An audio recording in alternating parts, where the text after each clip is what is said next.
Catherine. Má ceis le Polasaí na nOileán ara agus an coiste faoile atá an chun monitóireacht a dhéanamh na céimeanna atá sa Polasaí sin agus iad a chur chun cinn. Minister, I'm following up, and I know you've followed up on this, and I thank you for that in relation to the policy that you published for the islands after a long time. But you can imagine the first task force was set up in '96, and it took up to last year to get the policy. So then you set up a monitoring committee. So my question is specifically, where are we at with that in terms of meetings and actions? And thank you, Deputy Connolly, for raising this issue.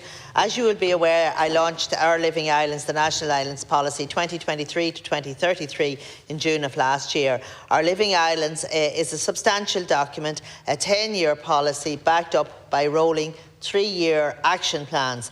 It has time-bound commitments so that departments and agencies across government can be held to account for its implementation. Following the publication of the policy, I established a monitoring committee chaired by my department to engage with key government departments, agencies and local authorities in relation to progress on implementation of the action plan. The committee includes 6 representatives of the island communities nominated by Uileán and Naheran, along with representatives of Corn and Uileán, the local development company for the islands. The committee also includes representative departments and state bodies which have key roles in the delivery of the policy and action plan.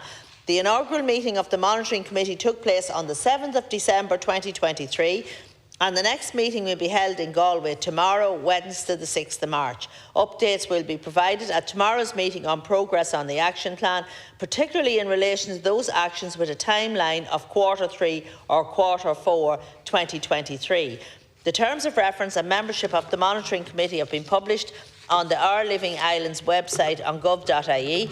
They reflect the Government's commitment to ensuring that island communities are key participants in the process, and minutes of the Monitoring Committee meetings will also be published on the Our Living Islands webpage once they have been agreed.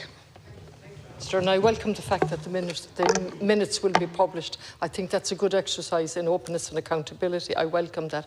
Obviously, when we've waited so long for the policy for the islands since '96 and many false starts, the implementation of that policy is the key, isn't it? So, are 2 meetings a year enough in relation to, I understand from the terms of reference that it's 2 meetings a year that the monitoring committee will meet? Maybe if I'm wrong, you'll correct me.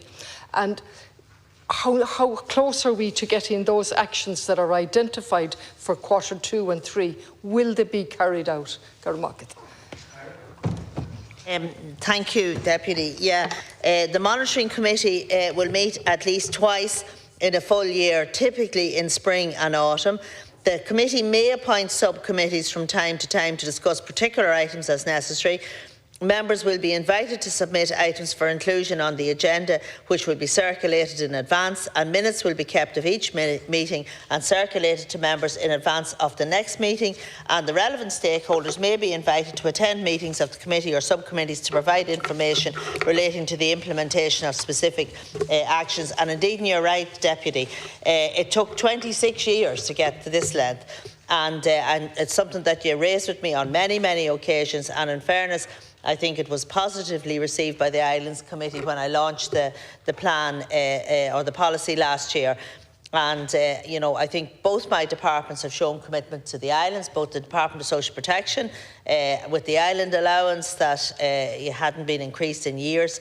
And then, of course, the ring-fence money. There's ring-fence money under the Local Improvement Scheme, and then there's specific funding for islands under the CLAR scheme. And there has been work done, but we need to keep their toes to the fire. You have to.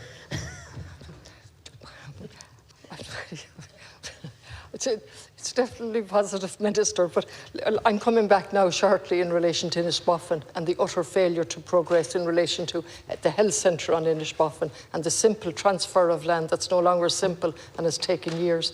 In relation to the islands, we know that the population has decreased in comparison to the Scottish Islands, where there's been an increase in population. They have a strong policy for the islands based on legislation.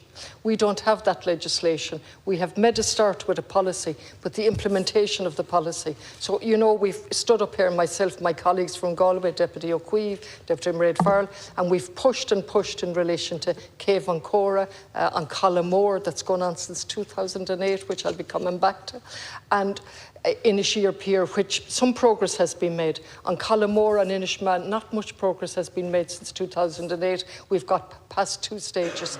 So again, we really need to see what is the reporting mechanism back to you? Because from day one you said you'd keep a hands-on approach in relation to this.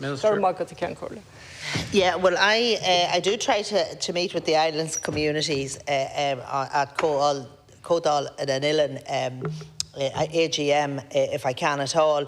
I think I wasn't able to do it this year, but I hope to do it last year. But I hope to do it this year. But it's I like to see the action the same as you, and I have to say there has been some good things happening on the islands. I announced the largest ever expansion of Ireland's National Walk Scheme with 62 new trails last week. And it was across 17 counties, and this includes 5 trails on 2 offshore islands, Inishman and Clare. And separately then, high-speed broadband has been delivered to broadband connection points, the digital hubs and schools on the islands under the National Broadband Plan.